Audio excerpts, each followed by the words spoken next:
Hey everyone, it's Michael GoosebumpsFan. I can't even talk. I've talked so much my voice is like weird and I've got a lisp now because I've talked so much. Anyway, this is Michael GoosebumpsFan. Today I'm going to be talking about another thing like Goosebumps. This one is Strange Tales number 6. I've been reading a lot of these at work here lately. I don't know why, I just have. I've been enjoying them a lot too. Strange Tales is really good, if I haven't said that enough here on the channel already. This particular issue is a little bit different from most issues. This has 6 little short stories in it. And they're kind of the regular size, like 5 or 6 pages long, so I'm kind of surprised by how long this actual issue is. Kind of surprises me they added the extra story onto this. But anyway, this was a pretty good issue. There are some stories like the first one in here called Uninhabited that I loved. Thought it was great. Uninhabited was such a good story. Basically, a bunch of men essentially go to the moon, and they land on the moon. And some things start happening, and people start going missing one by one. And it's pretty eerie, man, the atmosphere there. It's more science fiction than it is horror, or thriller, or mystery, or anything like that. This is more the sci-fi element coming into Strange Tales. And this is so good. Uninhabited is just a really, really good little short story. And I don't want to tell you about too much about it because I don't want to ruin it for you. But even the atmosphere they go for in this story of the military men themselves just being paranoid about whatever's going on this planet and why they feel that they're being watched all the time. Whatever this entity might be on this planet that's trying to come after them. It's creepy stuff, man, and the art is great. The art is really, really good.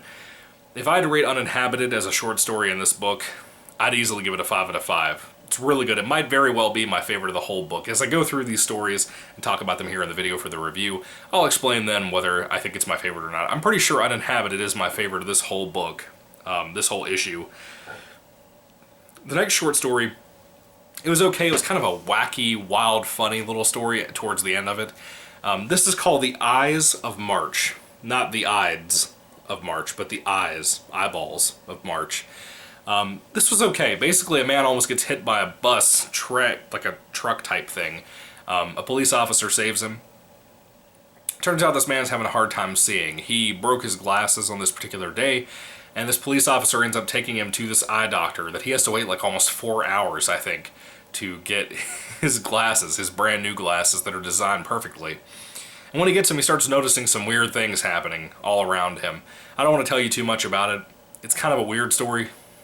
I just want to leave it at that. If you've read the short story, you know how weird it gets. It was decent. It was decent for what it was. I'd give it a 3 out of 5. It wasn't my favorite. Let's see. The next one is one of the written stories called Death of a Vampire. They actually, for once, have the 2 pages back to back, so that's pretty cool. Death of a Vampire, I really like the twist of. The story itself is okay.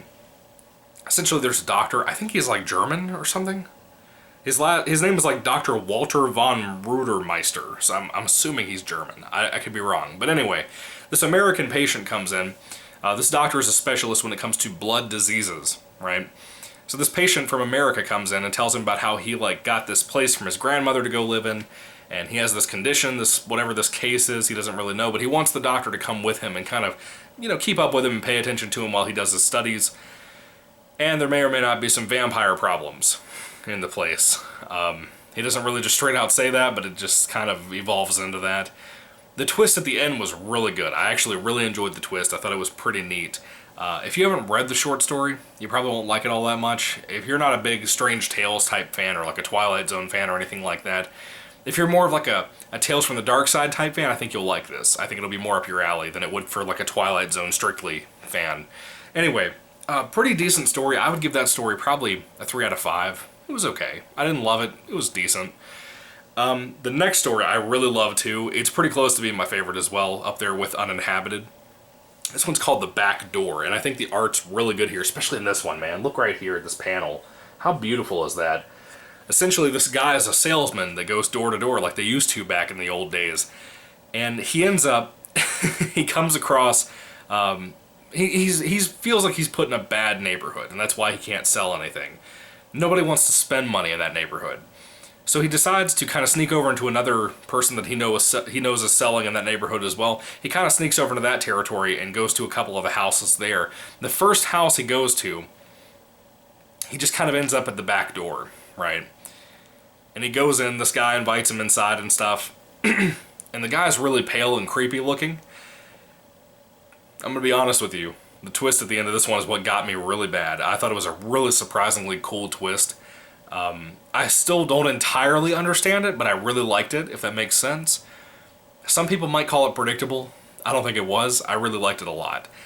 If I had to rate this particular issue, or not this issue, this particular section, story, whatever, this tale on a 5-star basis, I'd give it a 4 out of 5, like a high 4 out of 5. It was pretty good, except for that one part that doesn't make any sense. If you've read the story, you know what I'm talking about. We could probably talk about it in the comment section down below a little bit, but I liked it. I thought it was pretty good. The back door. Now let's talk about this is the next to last story at the end of the book. This is called The Killers. The Killers is a pretty good story too. I like this a lot. It wasn't my favorite, but it was really good. Not as good as the last story or Uninhabited, the first story of the book. Essentially, The Killers is about this guy that works at kind of like a newspaper type thing. He has this boss that's always hitting on him and stuff. But before you even get to that guy, the story actually opens up with these two guys doing experiments, and some kind of experiment that they were doing went wrong. And there may or may not be some kind of virus thing that's gotten out. And it kind of possesses people, right? But they invited a bunch of newspaper press, and they called, the particular newspaper that our main character works at, and they invited him to come too. And the two guys, the scientists, basically claim that whoever could be infected with this thing in that room at that current time is already infected, whether it be one of them or whether it be one of the pressmen or anything like that. Somebody in that room is possessed by this virus thing and is going to be a monstrous murderer, right? The murdering might have already started, for all we know. And it was pretty solid. I liked the story. It wasn't great or anything, but it was good. I liked it. I thought the ending was actually pretty wild how it went. It kind of a little bit predictable when you get towards the end, because of the way things are going. You just kind of know, especially if you're a big Shyamalan fan. But it worked. I liked it. I thought it was pretty good. If I had to rate this particular story on a 5-star basis, I'd probably give this probably a 4 out of 5. I liked it a lot. I thought it was pretty good. The last story in here was pretty effective as well, honestly. This is called The Ugly Man. And this is pretty wild. Basically, it starts up with a guy he basically did some kind of bank robbery where he stole like a couple of $1,000s, I guess. He takes a man hostage and he starts shooting his machine gun at the police to try to get them to back off. And he runs out of the woods after he ditches the guy who was holding hostage. And he comes across basically a truck with a man that's very ugly inside of it that won't stop laughing and grinning and stuff at him, giggling and all this kind of stuff. And it really starts to bother him. He eventually tells the man to pull over, and the man tells him, like, hey, don't kill me, but he can't stop smiling at this killer, this robber, thief guy. And the thief man, the guy on the run, basically tells him, what do you have to offer, basically, that I don't need to kill you? And the ugly man, tells him that he can give him 3 wishes. And it's kind of like a play on your typical, like, Disney type thing, where it's like, the wishes aren't worded the proper way, therefore they go wrong entirely. And it was entertaining. It was entertaining, that's really all it is. It wasn't amazing. It was just entertaining, and I liked it, and I thought it was cool, and I'd recommend it. If I had to rate The Ugly Man on a 5-star basis, I think I'd probably give it about a 3 out of 5. It was like a high 3 out of 5, but it was good. I liked it. I thought it was pretty interesting, especially the one part of it that inspired a short story I want to write sometime. I was like halfway through the short story, but it was pretty good. Strange Tales issue number 6. What did you guys think about this if you happen to have read it? Did this review spark any interest for you to go ahead and check out some of these stories or these issues of these old books? I really like Strange Tales. They get better and better with every single book. I started reading issue number, this is what, number 6? I started reading number 7 tonight too at work, so that's going pretty well so far. I'm liking it. But, yeah, what are your thoughts on Strange Tales issue number 6 if you have read it? I'd love to hear your thoughts down below. What did you think about it? Do you like these old comics? Do you not like these old comics? What do you think? If you're a Goosebumps fan, I think you'll love this kind of thing. I really do, because it's very much aimed for a younger audience. And I think the twists, I think the thrills of them work really well. I think the art works really well, too. It's not as good as modern comic art, but I think it's pretty good for the most part for what it was at the time. Very much like the Tomb of Dracula art that came years later. I really like that art style more than I like almost anything that comes out now. But anyway, what are your thoughts on Strange Tales issue number 6? Put your thoughts and comments down below. If I had to rate this whole overall issue with all the stories included, I'd give it a 4 out of 5. I thought it was pretty good.